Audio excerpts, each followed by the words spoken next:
भारत माता की, भारत माता की, वंदे वंदे वंदे।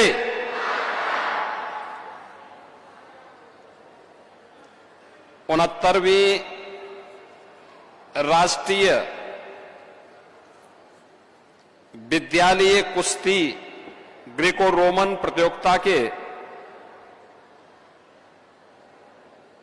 इस फाइनल मुकाबले में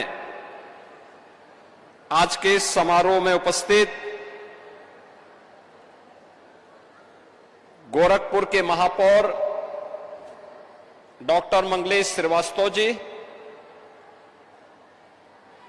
विधान परिषद सदस्य डॉक्टर धर्मेंद्र सिंह जी, माननीय विधायकगण श्री फतेह Bahadur Singh ji, Pradeep Shukla ji, national school games के अध्यक्ष उत्तर प्रदेश सरकार के कृषि उत्पादन आयुक्त श्री दीपक कुमार जी, सचिव माध्यमिक शिक्षा श्री सीबी सिंह जी, सचिव खेल और युवा कल्याण श्री सुहास एलवाई जी, जगतगुरु सतवा बाबा श्री संतोषाचार्य जी महाराज, कालीबाड़ी के महंत श्री रविंद्र दास जी,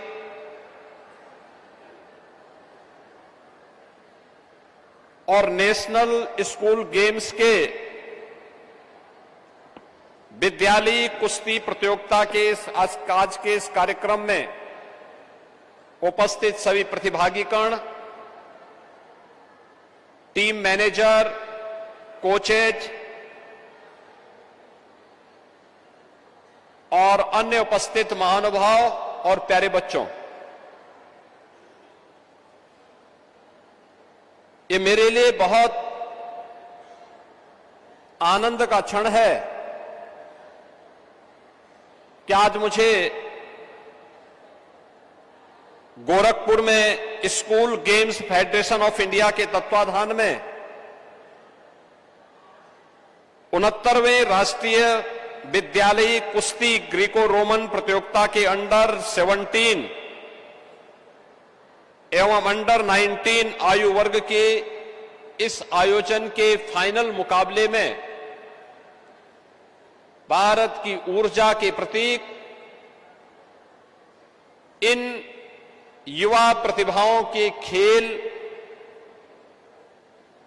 और ग्रीको रोमन कुश्ती प्रतियोगिता को, इस रोमांचक मुकाबले को यहां पर देखने का अवसर प्राप्त हुआ है।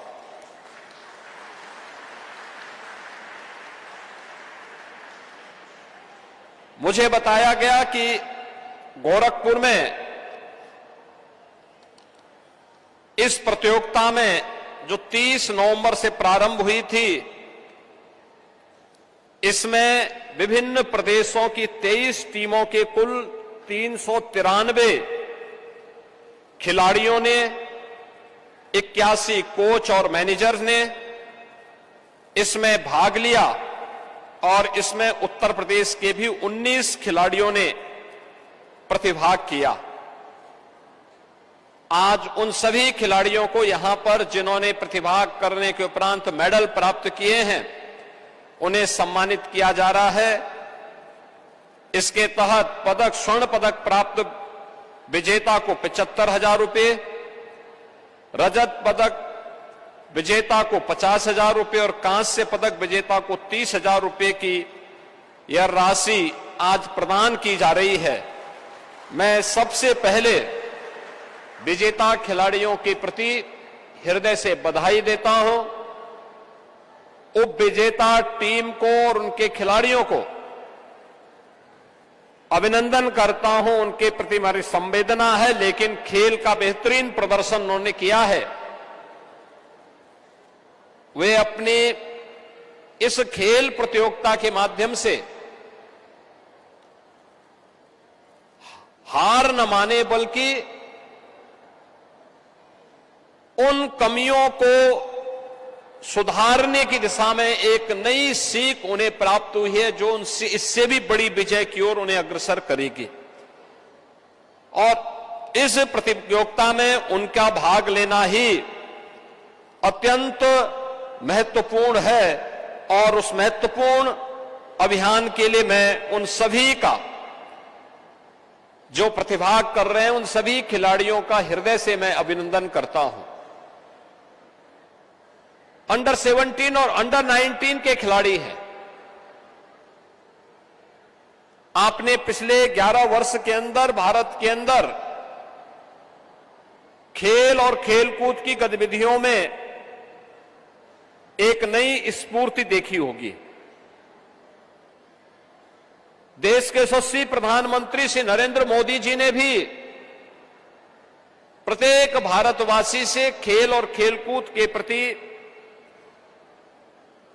अपना योगदान देने के लिए उन्होंने अनेक कार्यक्रम घोषित किए। खेलो इंडिया खेलों का कार्यक्रम हो, फिट इंडिया कार्यक्रम का अभियान हो, सांसद खेलकूद प्रतियोगिता हो, या राज्य के अंदर विधायक खेलकूद प्रतियोगिता या ग्रामीण खेल लीग की प्रतियोगिताएं, ये सभी इसका हिस्सा है।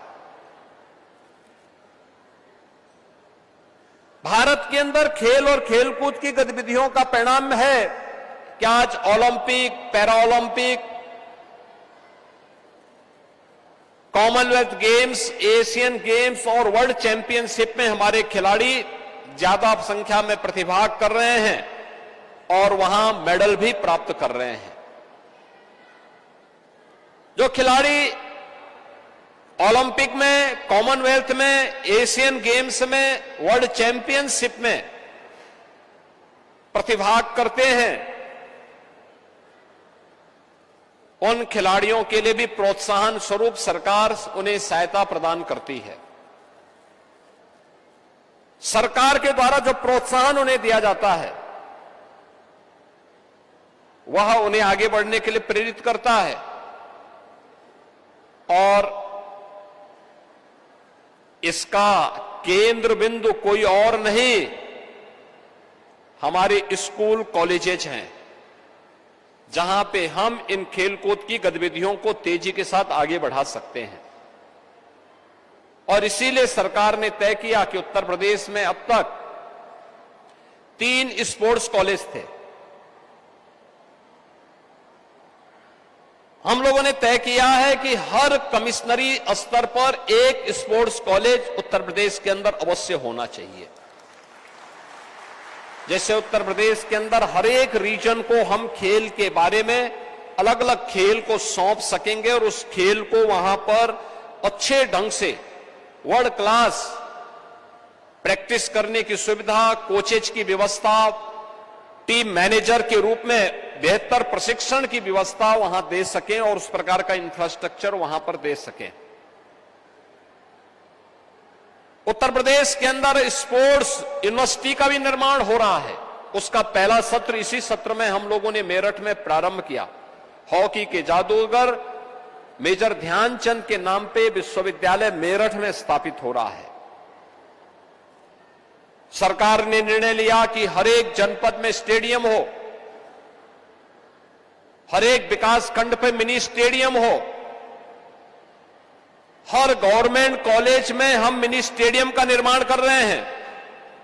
आज इसी का परिणाम है कि 18 जनपदों के राजकीय इंटर कॉलेजेज में मिनी स्टेडियम का निर्माण कराया जा रहा है, जिसमें लगभग 5 करोड़ रुपए हम मिनी स्टेडियम के लिए कॉलेज को उपलब्ध करवा रहे हैं। गोरखपुर मंडल में, गोरखपुर और महाराजगंज में भी ये मिनी स्टेडियम के कार्यक्रम माध्यमिक शिक्षा विभाग के माध्यम से भी निर्माणाधीन है और हम लोगों ने खेल और युवा कल्याण विभाग के माध्यम से भी पहले से भी बनाए हैं। हर स्कूल में खेल का मैदान भी हो, क्योंकि जब हमारा बच्चा खेलेगा तो तभी खेलेगा, तभी वह अपनी प्रतिभा का लाभ देश को दे पाएगा। और भारतीय मनीषा तो हमेशा इस बात को मानती रही है कि शरीर माध्यम खलु धर्म साधनम, यानी जितने भी हमारे साधन हैं धर्म के, वे सभी स्वस्थ शरीर से ही हो पाएंगे। प्रधानमंत्री जी ने विकसित भारत की संकल्पना भारतवासियों के सामने दी। इसके लिए स्वस्थ रहना भारत का बहुत आवश्यक है। हर नौजवान का स्वस्थ रहना आवश्यक है। ये सभी कार्यक्रम स्वस्थ भारत और सशक्त भारत की दिशा में उठाए गए कदम का हिस्सा है और भारत को आत्मनिर्भर और विकसित भारत बनाने की दिशा में किए जाने वाले प्रयास का भी एक महत्वपूर्ण कड़ी है। और इसी को ध्यान में रख करके प्रदेश सरकार द्वारा राजकीय माध्यमिक विद्यालयों में अध्ययनरत छात्र छात्राओं को खेल के प्रति प्रोत्साहित करने के उद्देश्य से प्रत्येक विद्यालय को 25,000 रुपए की धनराशि प्रदान की जा रही है। बेसिक शिक्षा परिषद और प्राथमिक विद्यालयों में 5,000 रुपए, प्राथमिक विद्यालयों में 10,000 रुपए, जूनियर हाई स्कूलों में खेल और खेलकूद की प्रतियोगिताओं को प्रोत्साहित करने के लिए भी उपलब्ध करवाए गए हैं। प्रदेश सरकार ने खिलाड़ियों के प्रोत्साहन के लिए अनेक कदम उठाए हैं। यानी खेल अब केवल समय बर्बाद करने का माध्यम नहीं, बल्कि जीवन के सर्वांगीण विकास का, यह अपने आप में एक नई विकास की धारा को आगे प्रभावित कर रहा है और सर्वांगीण जीवन के निर्माण का भी एक माध्यम बन चुका है। जिन खिलाड़ियों ने देश के लिए मेडल जीते हैं, ऐसे 500 से अधिक खिलाड़ियों को अब तक हम मेडल प्राप्त प्रदेश सरकार में नौकरी उपलब्ध करवा चुके हैं। यानी डिप्टी एसपी की नौकरी सीधे उन्हें हम सरकार के द्वारा उपलब्ध करवा देते हैं। अन्य महत्वपूर्ण पदों पर देते हैं। अभी हाल ही में हमारी कैबिनेट ने निर्णय किया कि जो खिलाड़ी देश के लिए खेलेगा, अगर वह सरकारी नौकरी में है तो खेल के दौरान वह सरकारी नौकरी का हिस्सा माना जाएगा। उसकी नियमित प्रैक्टिस हो सके, इसके लिए भी सरकार ने उसे प्रोत्साहन दिया है। और इसी को ध्यान में रख करके आज सरकार के द्वारा अनेक कार्यक्रम उठाए गए हैं, जिसमें सरकार के द्वारा स्पोर्ट्स कॉलेजेस में जो खिलाड़ी वहां पर प्रशिक्षण लेते हैं, उन खिलाड़ियों के लिए जो उनका दैनिक भोजन और आहार का भत्ता है, उसकी राशि को भी हम लोगों ने बढ़ाया है, जो प्रतिदिन उसको अब 375 रुपए किया है। पहले यह राशि काफी कम हुआ करती थी। आवासीय क्रीड़ा और छात्रावासों में भी सरकार ने प्रशिक्षण की उचित व्यवस्था की है और इसके लिए प्रदेश ने 50 अंतर्राष्ट्रीय खिलाड़ियों को 1.5 लाख रुपए प्रति माह के मानदेय पर आबद्ध भी करने की कार्रवाई को आगे बढ़ाया है। प्रदेश सरकार ओलंपिक में, कॉमनवेल्थ गेम्स में, एशियन गेम्स में पदक प्राप्त करने वाले खिलाड़ियों को अपनी ओर से भी एक बहुत अच्छी राशि वहां पर उन्हें उपलब्ध करवाती है। आज मुझे बताते हुए प्रसन्नता है कि प्रदेश सरकार के द्वारा जो विभिन्न प्रकार के कार्यक्रम खिलाड़ियों के लिए उपलब्ध करवाए जा रहे हैं, उसमें खिलाड़ी कल्याण हेतु प्रदेश सरकार के द्वारा विभिन्न राष्ट्रीय और अंतर्राष्ट्रीय प्रतियोगिताओं में मेडल जीतने वाले खिलाड़ियों को भी हम लोग 50,000 से लेकर के 6 करोड़ रुपए तक की प्रोत्साहन राशि उन खिलाड़ियों को उपलब्ध करवाते हैं। वृद्ध अशक्त राज्य स्तर के खिलाड़ी को 4,000 रुपए प्रति माह, राष्ट्रीय स्तर के खिलाड़ी को 6,000 रुपए प्रति माह और अंतर्राष्ट्रीय स्तर के खिलाड़ी को 10,000 रुपए प्रति माह यह सरकार उन्हें भत्ता अपने स्तर पर उपलब्ध करवाती है।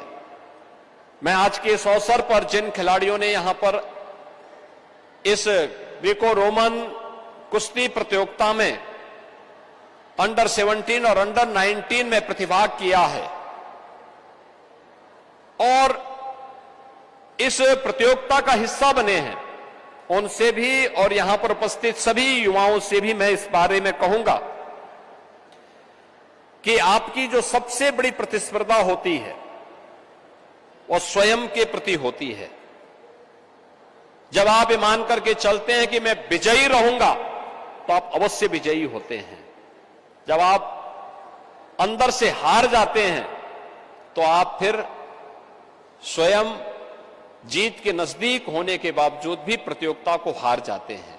इसलिए आत्मबल मजबूत रखिए, अपनी प्रतियोगिता सबसे पहले स्वयं से करिए, आत्मबल को मजबूत रखिए और इच्छा शक्ति के साथ आगे बढ़िए कि मैं विजयी रहूंगा, तो अवश्य विजयी होंगे।